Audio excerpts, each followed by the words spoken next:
Hello, friends, and welcome to today's cichlids and decaf. In my case, it's cichlids and tea.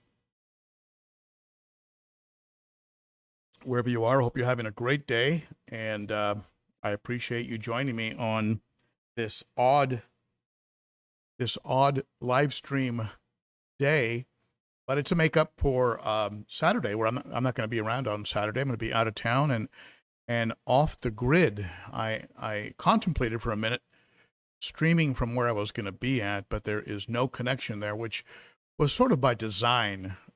I'm online, you can imagine, between YouTube, Instagram, Facebook, posting of videos, the editing of videos behind the scenes. I have... It's going to be nice just to let my eyes rest for a few days. So let's wait for a few more to get on here. I hope this time worked out for a lot of you. I know it's still a little bit early for those working in California, and but I didn't want to run into Jason Adams' Primetime Aquatics. I didn't want to run into his live stream, and I didn't want to go too late. I get up very early in the morning, and I tend to run out of gas a bit early, and then I would start babbling and making bad jokes. So you wouldn't want to see that. So let's see. Let's take a look here at we got Bruce. Hey, Bruce Leroy. Is I pronouncing that right? Bruce Leroy. And glad you're here. First on the stream, Bruce, if you don't have a set of channel stickers, send me your address and send it to ben.o.cichlid@gmail.com.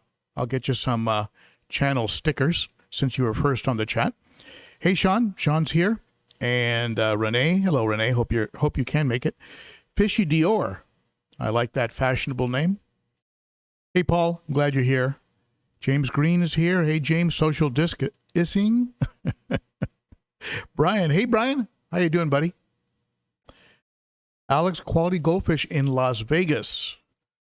So, as my mom used to say hello to my money. So, Amber Key. Hey, Amber. Amber Key is here. And Frank. Hey, Frank. ¿Cómo estás, amigo? Good to see you, my friend. And Carrie is here, and Brock and Thomas. And if I miss you, please don't be upset. I try and get to as many of you as I can. Heron Navarro's here. 3 o'clock in Oregon. All right. Hey, why not? Why not have a latte? Hey, Jerry. I'm glad you're here, my friend. Check out Jerry's Fish Room on YouTube. We're trying to build up that channel. He's a good guy. And give the guy a little support. So let's wait for a few more to get on here. And this is a brand new thing, so I don't know how many we'll get. Maybe we'll get a couple. Maybe we'll get a lot. I don't know. I really don't know. But let's go ahead and give it an official start. What do you say? And let's start with that.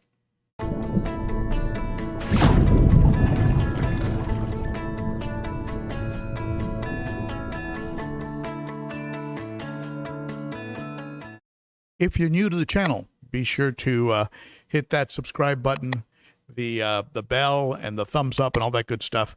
Tell YouTube that something good is going on here, and that way they'll recommend the channel to other fish keepers like you and me. That's a good thing. Big shout out to all the moderators, and also to the Cichlid Shack for being a key sponsor of the channel. A big thank you to you. Also, a big thank you to Aquarium Co-op, who does help me out from time to time. Thank you to the team at Aquarium Co-op. And if you would like to support the channel, consider becoming a Patreon. All the information is underneath the video in the description. And for as little as $3 a month, you get previews, sneak peeks at upcoming videos, behind-the-scenes videos that are not public. And so it's kind of fun. Also, if you shop on Amazon, use the Amazon link to get there. And whether you buy things from my store or not, the channel does get a little support. Doesn't increase your prices by a penny. And if you would like mugs and T-shirts and all kinds of good stuff, go to my Teespring store, pick up mugs with pretty fish on them, and t-shirts and hoodies and stuff like that. So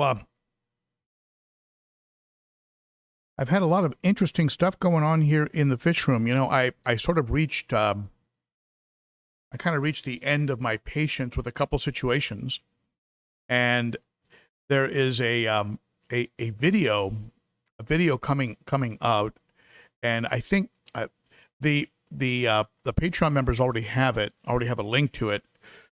It's going to be coming out on, I think I might put it out Saturday, since that's the day that a live stream would have normally occurred. And it's going to break down what I'm going to talk with you about today in great detail as to what happened, what steps were taken, and things of that nature. But today I'm going to go over just some of the basics with you of what happened and what the changes were. You can see behind me. The tank behind me is waking up, and what I mean by that is it has the light on it. It's a Hygger light, and it has what is called a sunrise feature on it. And the sunrise feature is actually the sunrise feature is a feature that sort of makes it get brighter and brighter. So it's still sort of waking up, but you can kind of make out that it's a very different looking tank, and it's going to get brighter and brighter as we go along. And as a matter of fact, I think I have a video of after I did the work. Let's see here. Hey, let me see. Oh, no, not that one. This one. There we go. So what you're seeing there is new plants, different plants that were previously in the 210, and that I pulled out to give a. You can clean these plants with bleach. You can clean them with hydrogen peroxide. So I gave the plants a good cleaning and then swapped them out for the plants that were in this aquarium. And so it's a lighter look. The plant's not being so tall. So it gives the tank a look of being a little bit more spacious, a little more roomy, and the tank has calmed down tremendously, because what happened is I stopped the breeding activity that was going on between the Nicaragua cichlids. Even the red shoulder feels like it's safe enough to come out and check things out, when normally he would just be in the back. The Severums are cruising around. There's the big Vieja, my original Vieja. There's the Jack Dempsey. The Jack Dempsey was one of the reasons why I made the changes, and I'll talk more about that in detail in Saturday's video. But the Jack Dempsey was starting to demonstrate some issues because of the harassment that was going on from that male. And to some degree, the female. They would double team. The male and female would team up on him. You notice I'm giving a lot of camera time to that Salvini. I just think that fish is so pretty. And interesting comments I've been getting on the Salvini. And kind of leads me to just a topic I just want to touch on real quick.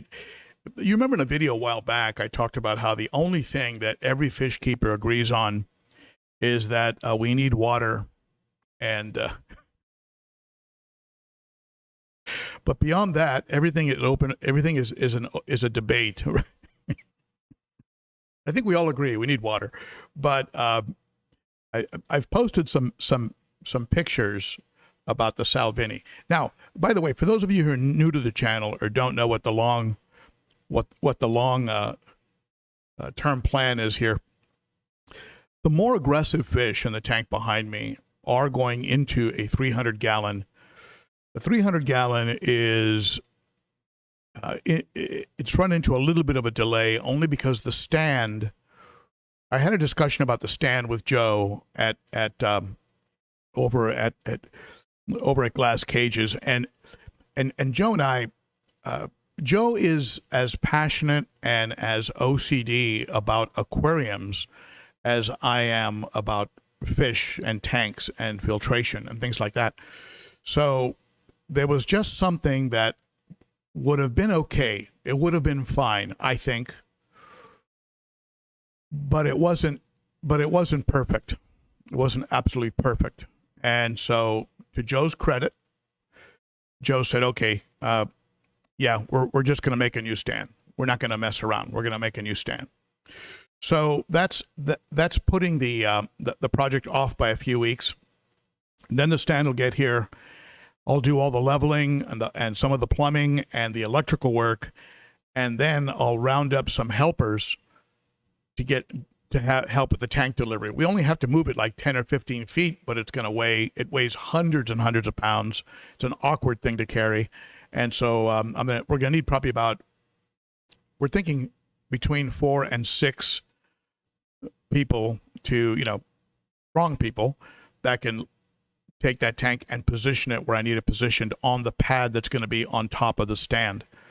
So that's the update on the 300. What the 300 is going to happen. And what's going to happen then is the Vieja, not just this Vieja, but the Vieja.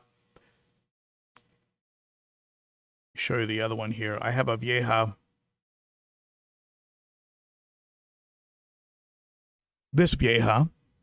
So this Vieja, the Zonatus, the blue Zonatus, notoriously a notorious jerk of a fish. And you notice I put the Mopani wood back in there. That's that Zoom Ed Mopani wood. Beautiful wood. I love that wood. And so that Vieja, the big Vieja behind me, the Salvini, the Jack Dempsey, and the green tears after they put on, one of the biggest of the green tears when they put on size. And I might even throw an Oscar in there. I mean, we'll see. I mean, that'll be the 300 will be the more aggressive, more real estate tank. I'm not going to allow fish to pair up, so there's going to be no breeding in there. So that should help. And then we'll see. We'll see how it goes. Am I going to eventually split it up into South and Central? Probably. This will probably end up being South American. This will probably be Geos and Severums and Heckeleyes and fish like that. So the Geos and Severums and Heckeleyes will go here, and then then I've got the planted tank, which is just behind there. I've got a planted tank, which is like a community tank. Maybe the little dwarf blue rainbows will go in there. And just to give you kind of a long view of where I'm going, because some people see this and they panic. They go, "Oh my goodness, you're." I mean, let me just show you some of the comments I got. It's kind of interesting. These are comments after I posted a picture of the Salvini on Instagram. I blocked out the names. She's going to be mean as hell. Female Salvini are more mean than mean. Not a good choice for a community tank with so many fishes. So there's somebody who's like, and then right below that, I've got a pair myself, great fish.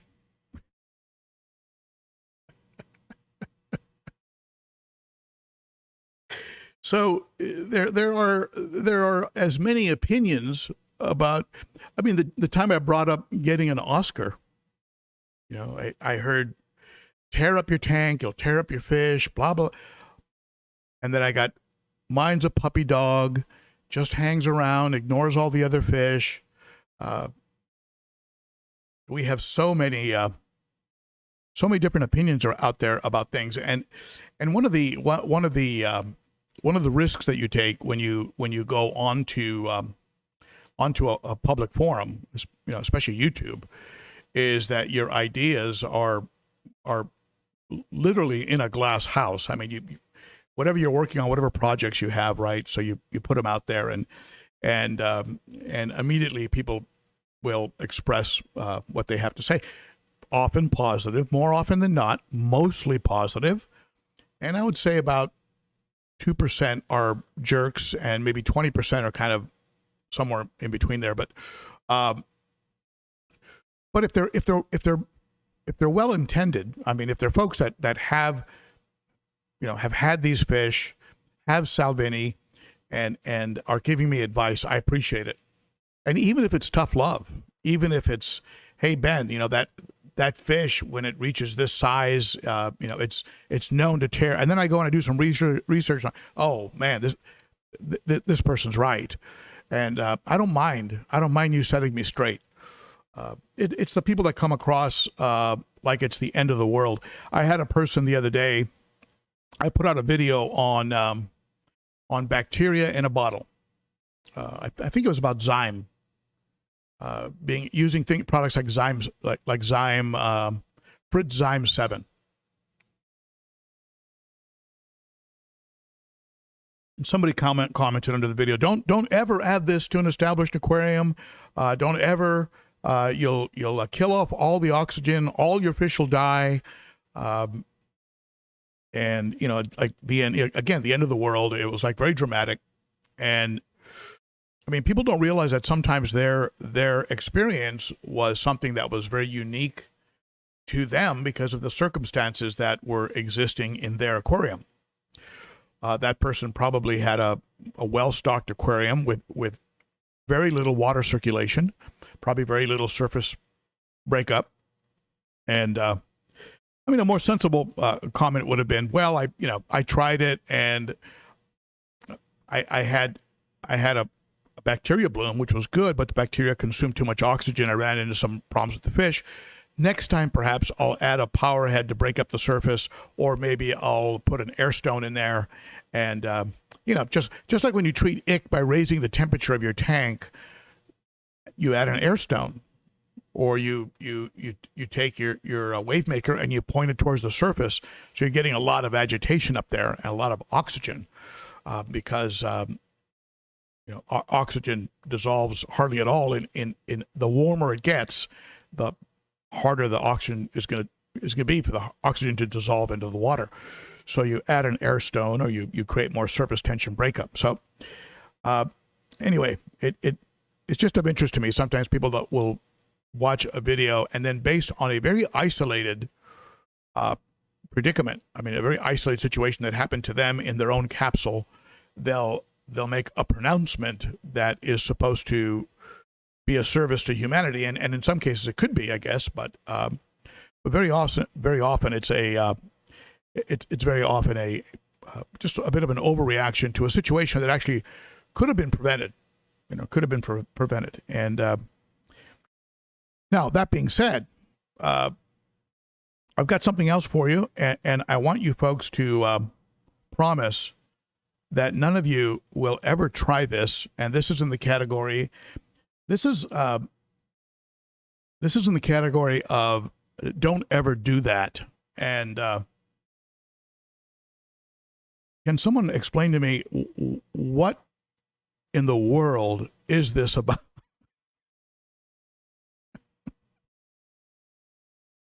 They're talking about the methylene blue, which is a commonly used antifungal type substance here that used. Sometimes I think, isn't that what they use in bags when they ship fish? A methylene blue, and apparently on March 14th, 2022, this thing came out about people trying this methylene as to fight aging, and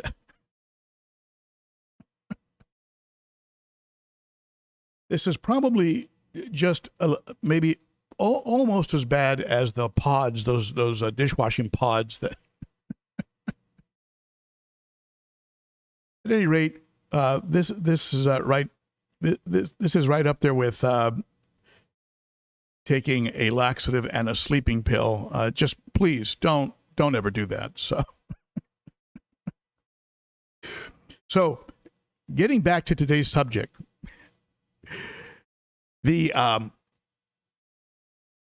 what I ended up doing was pulling out so much material from this tank behind me. I pulled out some caves. I pulled out some of the wood, like you saw in the like you saw with the Zonatus, that piece of wood that's in the Zonatus tank now was pulled out and sort of repurposed. And I also had some wood that was attached to a very large piece of slate. I think of limestone. I think they used to use limestone. The folks over at Elite Cichlids would use limestone, and what they did is they created this plant for me. I wanted wood for the South and Central American tank. I wanted to put wood in it and the look of plants, but I knew the fish were going to destroy the plants. So I reached out to Elite Cichlids, who unfortunately, as you know, are no longer in business. And what they did is they created this platform, this piece of like limestone with this two beautiful pieces of driftwood and some real pretty tall artificial plants. And so what I did is I pulled that out and pulled some of the wood off of it, because I didn't want to bleach the wood necessarily, but so I pulled that out and I took that wood and put it into this 55-gallon. You can see it here. It's the one on the left of those two pieces of wood. It's got some real nice holes in it, a nice little segment that shoots upward. And I love watching fish swim through little holes like that. But at any rate, it's now being used in that 55-gallon. And there's one more piece on there if I can get the screw off of it. The screw's a little bit stripped, but I got to get that piece off, and then I'll probably put that piece in that 55-gallon as well. And not sure what I'm going to do with those plants, but I will give them either a bleach or a hydrogen peroxide treatment that brings them back so they look like new.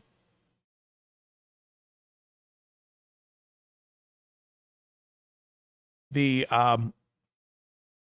fish that I took out of this tank, and here's a picture of the two very sad fish who know they were going on a one-way journey.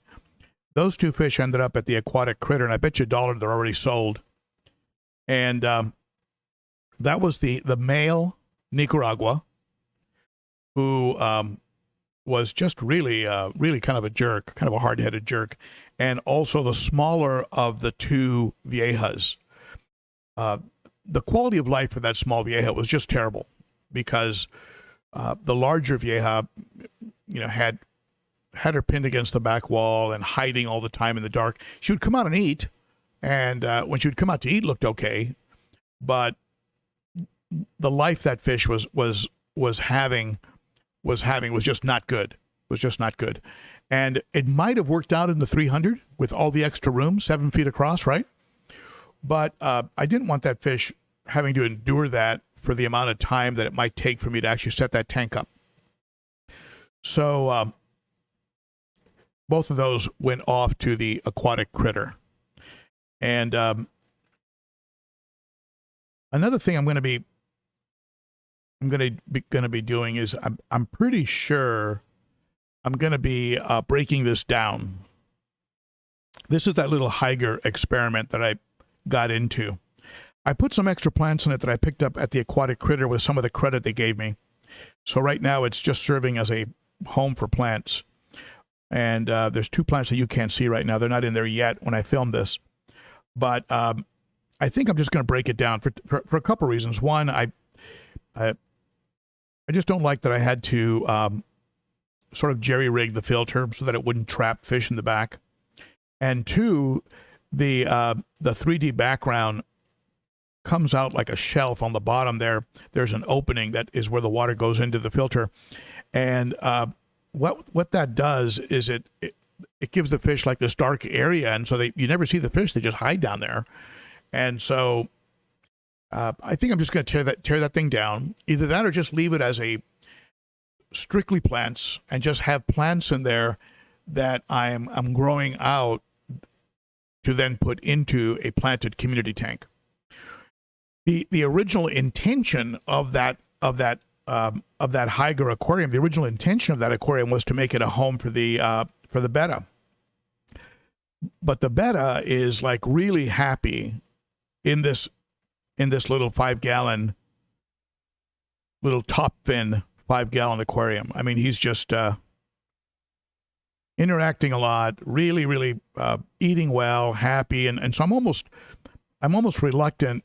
I'm almost reluctant to change it. So what I'll probably do is just put a little more substrate in there, throw some plants in there, a little piece of driftwood, and just kind of pretty it up for him, make it a little bit more interesting for him, and leave him in that top fin aquarium for now. Now JC&P has a similar size aquarium to the Haiger Horizon, and I think at one point they were planning on sending me one. So John from JC&P, if you're out there, if you're listening, send it over, and maybe what I'll do is I'll just do a straight transfer of everything from the Haiger over to your setup. JC&P did send me a CO2 kit, so I will be doing some CO2 work with whatever ends up being the final planted project. So JC&P has been working with me on this closely. There are products from Haiger, like their lights, that I really like. I mean, there are things from Haiger that I really like. I think the Horizon was not a winner.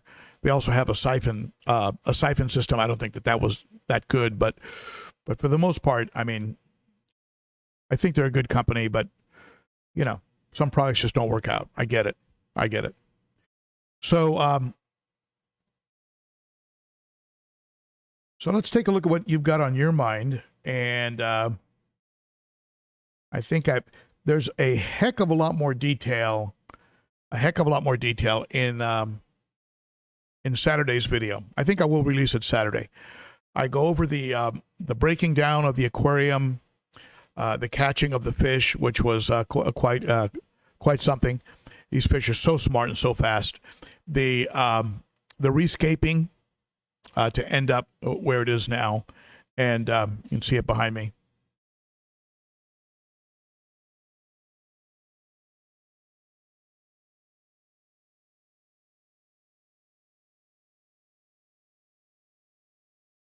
I really like the way the shorter plants look in there. And prior to taking that Nicaragua out of there, the Jack Dempsey, who I've named Tomasita, the Jack Dempsey was really just kind of hiding, because he would come out and get confronted by the male Nicaragua. I think he's comparable in size to the female, so the female might make a run at him, but isn't really a threat. And he was holding his own with the male, but he's such a mellow Jack Dempsey. I mean, and I'm really looking forward to watching her grow and put on size. So I didn't want to have anything really threaten that Jack Dempsey developing.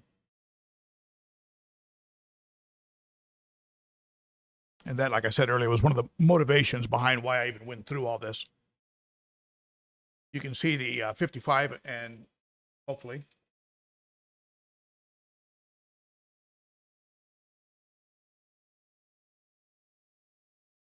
that's the 55 with the new scape, and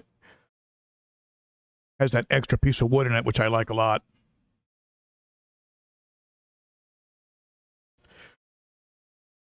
And the Zonatus now has the run of the 55. I took the divider out. The Placodon that was in there, unfortunately, didn't make it through the... I put him through a round of... I used some Paraclens and just didn't make it. I'm not sure if... it didn't look like the Zonatus was harassing him, because I was using a 29-gallon divider, and the Zonatus just dug right under it and then came over to hang out. But when he would hang out with the Placodon, he wasn't even paying attention to him. Interestingly enough, I ran into the folks at Aquashella that make those dividers, and they had just come out with a 55-gallon. I'm going to do a review on that. Here's the You take a peek at the 210.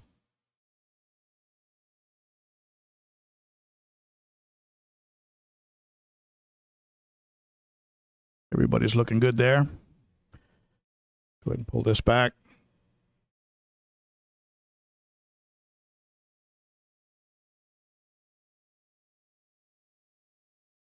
So yeah, I was over at the at Aquashella, and this is a company. It's called Life with Pets. Life with Pets, and this is the bag it comes in. And this is a 55 gallon for Aqueon, and it comes with special dividers because you have that middle brace. So they had to make special dividers that will hold it in place, as opposed to just putting some clips and then the divider would flop around on the top, right? So they had to make special clips to compensate for the divider.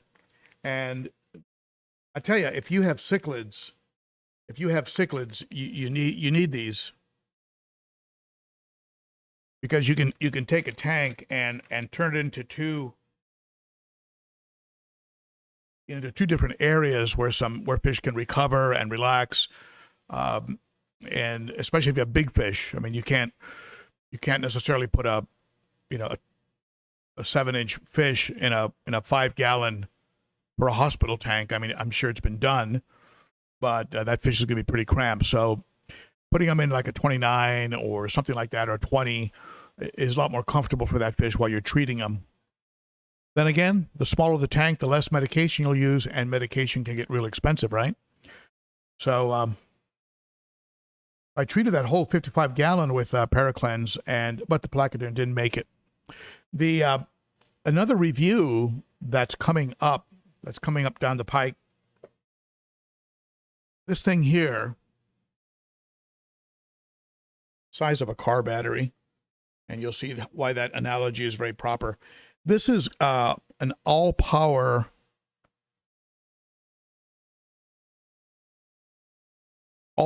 backup system. And I mean, it's not enormous. It's not designed to run the whole house. So just a very large lithium-ion battery. And my friend Richard, the pond guru over in Great Britain, was doing something with these folks. And he gave them my name, and they contacted me, and they sent me one. So I'm going to go ahead and try this out. It charges with solar. So you can charge it up with solar, and it has an AC out, a DC out, 12-volt car port, 3 USB, and a USB-C. So, those backup air pumps? A lot of those backup air pumps, they have lithium batteries that go for a while, but if they run out, you can charge them on this using the USB outlet. You can also charge your phone, things like that. So I'll be cracking that open and doing a review on that. So watch that probably within the next month. So let's take a look at what you've got to say here. I haven't even been looking at the YouTube page. What do we got? About 80 people on? All right. I'm going to take a look at the chat, at your questions, and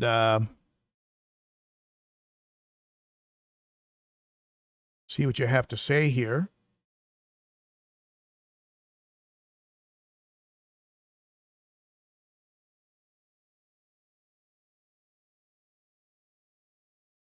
Sevs look happy. Yeah, Sean, I think they are. Now, you talk about the red spotted gold ones, or the red shoulder? The red shoulder always has a look of terror on his face, but I think that'll change when I move some of those fish out. Hey, Stu, I want one of those mini generators. Summer solar charge. Yeah, this one is solar charged. It comes with I think it's something, it comes with a panel you can put outside. I think you can also plug it in too. I think it has both, but it does have a panel, and should be interesting.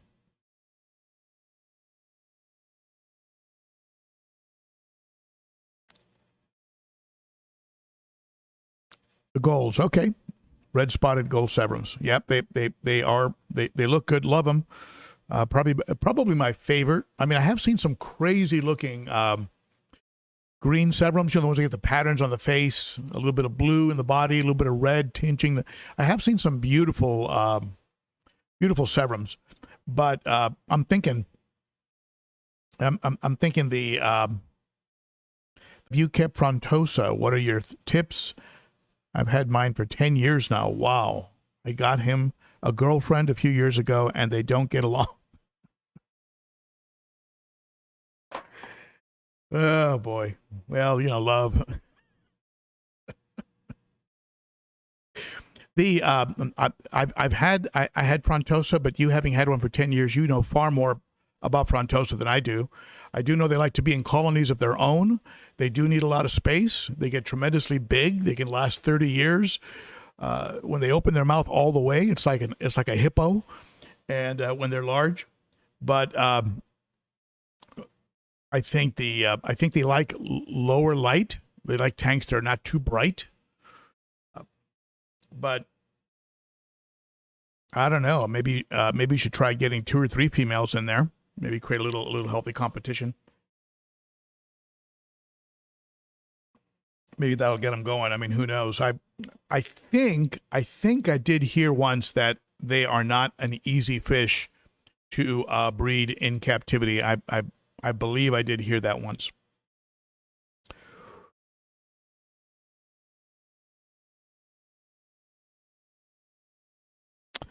If you have any questions, go ahead and ask them now. I am scrolling the chat.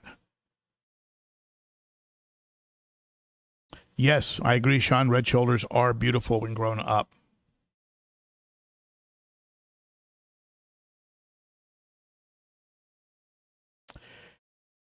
Yeah, GP, I think if the fish was a cylindrical, like a large torpedo type fish, I think that a Frontosa could probably accommodate a fish his own size and probably choke on him. But if he was a very aggressive fish, he could probably get that whole fish in there.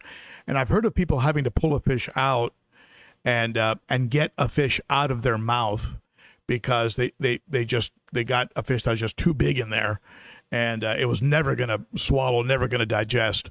But yeah, it is. It's like a 2-car garage when they open that mouth. So, hey, Eric. Wednesday live chat. Have I been missing out? This is the first time, Eric. First time. So you haven't yet. You've only missed what you missed tonight, and you can catch that on the replay. And a week from Saturday, I'll be back for the normal Cichlids and Coffee live chat. I just decided to do one during the week because I was going to miss you folks over the weekend because I'm leaving town. Amber Key, you'd like to see the review on that. All right, I'll bump it up in the queue, and naturally I have a lot of projects going, but I will. And they're anxious. The company that sent it to me, they're sending me emails like every other day, right? Like, did you get it? Is it there yet? Did you open it? What do you think? When are you going to send me a link to the video? I go, hey man, I've got other things. I was like, not just living for your backup to, but very nice of them to send it. I don't know what it costs. I'm sure it's not cheap, and but I'll have it out within a couple weeks. Sean likes the 55. Thank you, Sean. The Chill 0019. Love that name. You ever have a Cuban? I have smoked a Cuban, thanks to my son who brought some up, but no, I've not had a Cuban Cichlid. All kidding aside. Several people have mentioned them to me, primarily black and silver. Am I right? Black and silver. Are they pretty peaceful? Do you have one? I'd be curious to know more about them. But I've never had one. I have a couple chocolates that I believe are from Mexico in the tank behind me. Beautiful fish. Love that fish. And I've heard they're relatively mellow, but they get very, very big. They grow slowly. I've had them for quite a while now, and they're not quite a while, but I mean, I've only been in Nashville a couple of years, but and they're about 2 to 3 inches, so they grow slow. I'm surprised at how slow the Jack Dempsey grows. I had like I've had Venusis, right? Nimbochromis venusis, that have grown probably twice to 3 times the size in the same time period that I had the Jack Dempsey. They would be like twice to 3 times. They just grow like a weed, right? So I'm cruising down the green fish behind you looks pretty territorial. Alex's quality goldfish. The green fish behind you.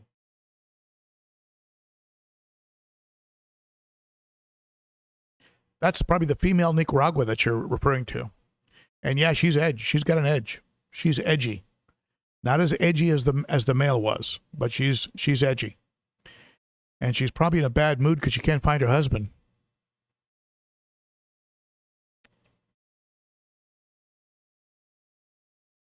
Let's see here. Paul liked my joke. Thank you, Paul. People with a sense of humor are my favorite people, just so you know. M&C Aquatics. My peas and haps will be going to a new home on Monday. All 30 of them. Love them, but time for a change. Wow. Did you sell them or are you just giving them away? And what are you going into? What type of fish are you going into? Just curious. If you say a community tank, you're not going to be the first one. That's I've heard people that they get tired of the antagonism. They get tired of the violence and the antagonism, right? And they go into a planted community tank. So I get it. I get it.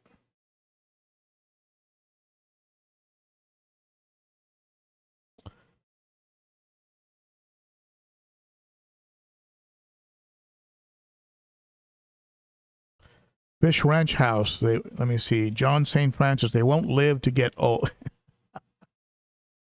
For those of you who came late to the chat, I posted a picture of something that's going on right now, just like that old detergent pod that people were eating, which was nuts. Some folks are eating this the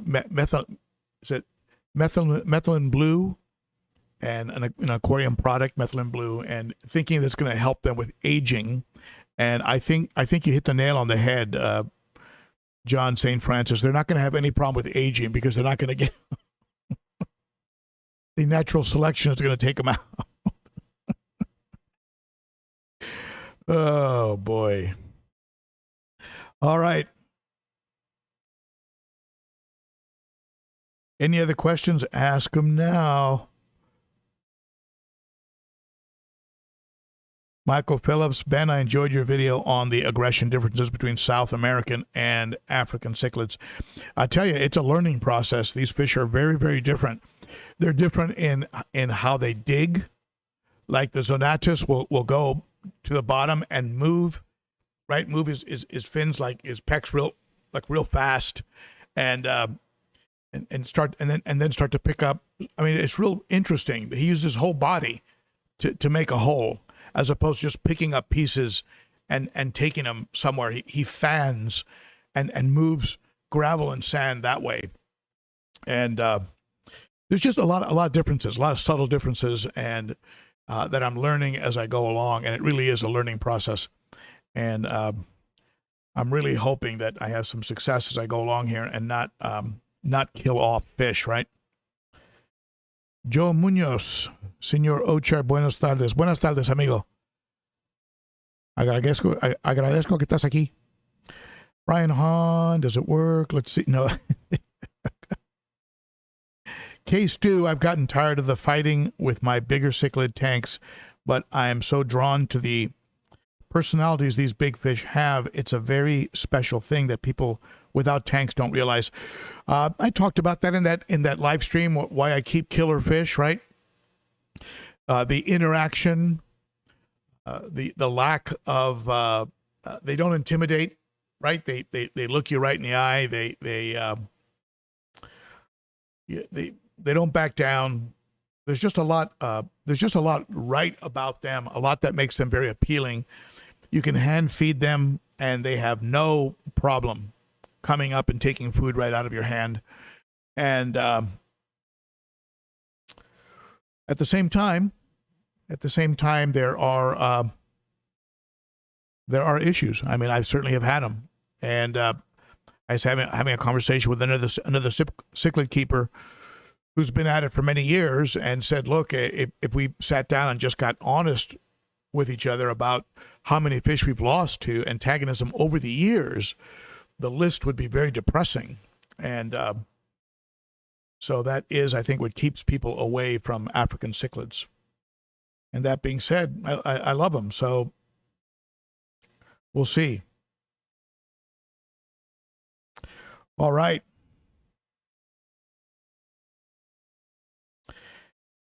Hey, Aquaballs, how are you, my friend? All the way in California. Ben, I'd love to send you some Avatar angels. They are super blue. You think they would go in a planted community tank?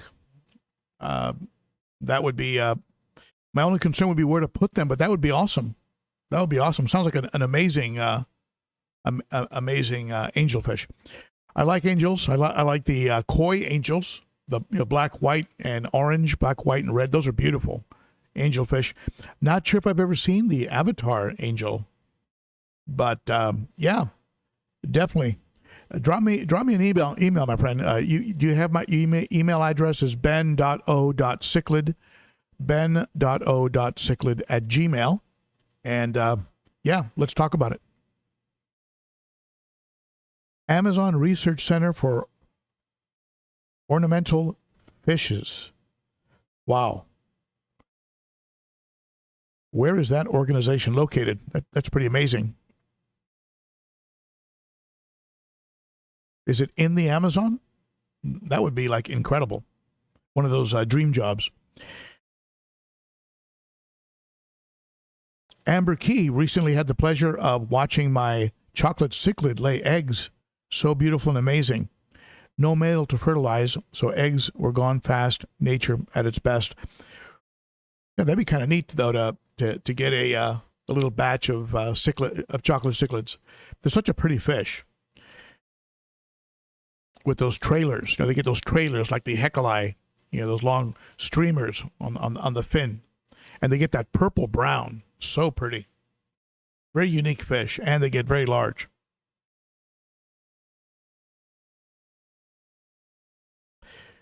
Yunki Moreno, Ben, I have a Salvini in a community tank and so far working. Interesting to say that I have a chocolate cichlid and their tank friends. Thanks for all the info. Well, there you have it. A Salvini living with a chocolate cichlid, and so far so good. And when we talk about cichlids, Yunke, it's one of those. It works, and when it's working, enjoy it. And it works until it doesn't work. Right? It's like when I used to keep Mabuna. I used to keep Mabuna with peacocks and haps, and it worked. And I would tell people, hey man, it's working. And then it didn't work. Then the Mabuna got big, and they started being really hard, and I mean really hard, on the peacocks and haps, and defending territory and keeping them away from caves, and so it didn't work. So keep our fingers crossed. I mean, in the tank behind me here, I mean, this tank right now, this tank behind me here works.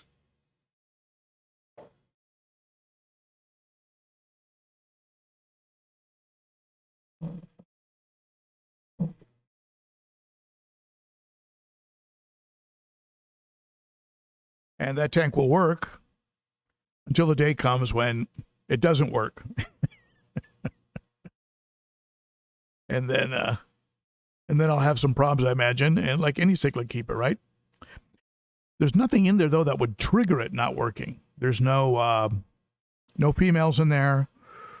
There's not sure what could trigger, but you never know what goes on in the heads of these fish. I mean, you just don't know. So this tank here, this 55, I refer to it as my where I go for peace.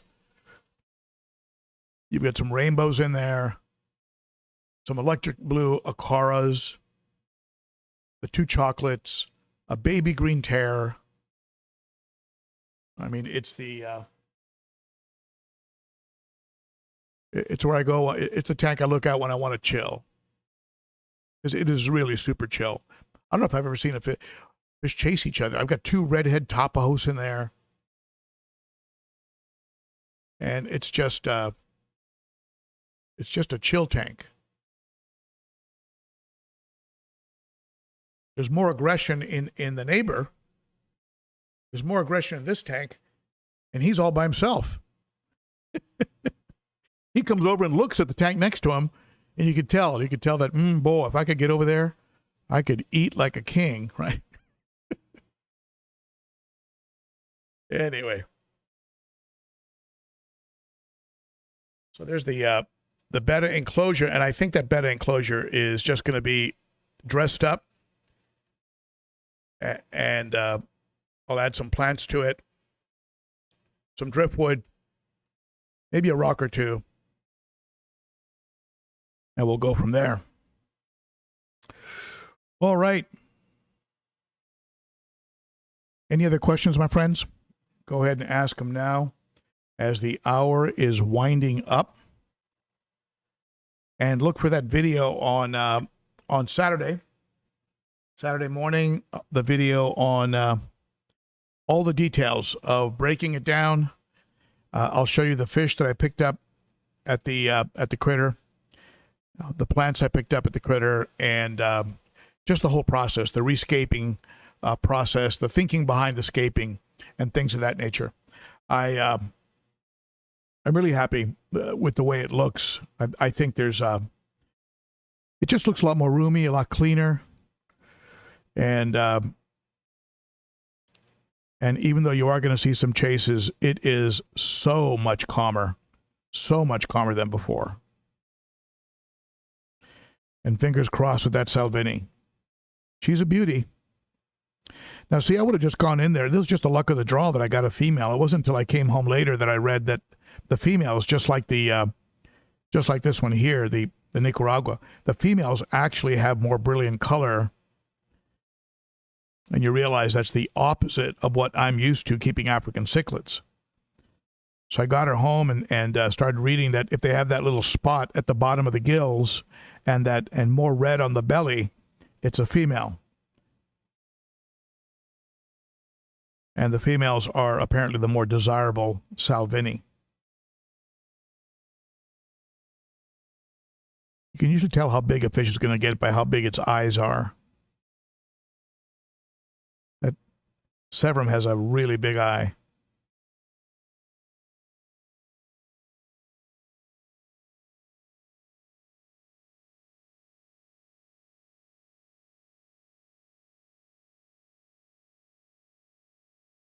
Love that, Jack Dempsey.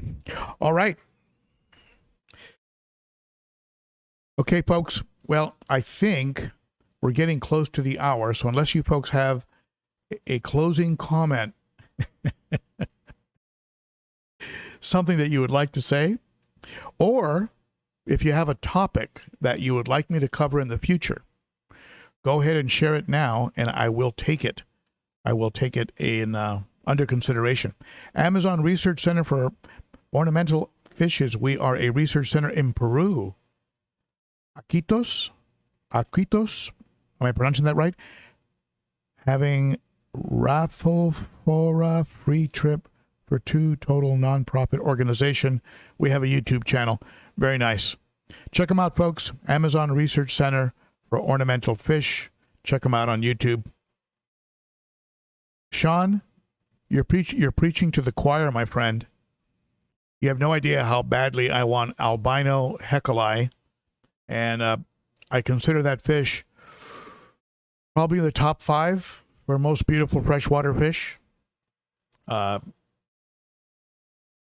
once saw an albino Taiwan reef that probably was close, but the hecali, especially again with those trailing fins, unbelievable, unbelievably beautiful. So, yeah, definitely. I definitely want some of those, and they will be part of the future if I get my hands on them. I'm sure if they became available here locally, like at the Aquatic Critter, they'd probably have them for $49.99 each at 2 inches a piece. So maybe I'll find a breeder, or maybe the Cichlid Shack will get a hold of some, and I can work out a deal with James. James, if you're listening, hey buddy. They are beautiful. If you folks are not familiar with them, definitely Google that fish.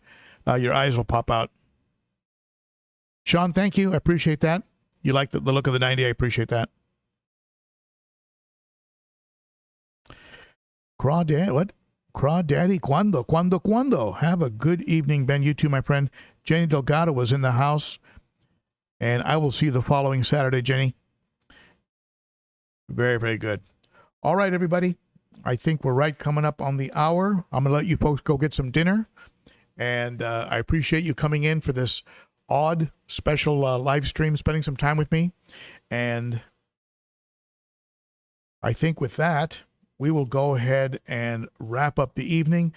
Catch Primetime Aquatics. Of course, they don't need me to promote them. I think they're a much larger channel than I am, but great guys. Jason and Adams is the real deal. Had the pleasure of spending some time with him at Aquashella, talking to him a little bit, but just a great guy. And check him out. He is live tonight, Primetime Aquatics live stream. Alrighty. Good night, everybody. You are the best.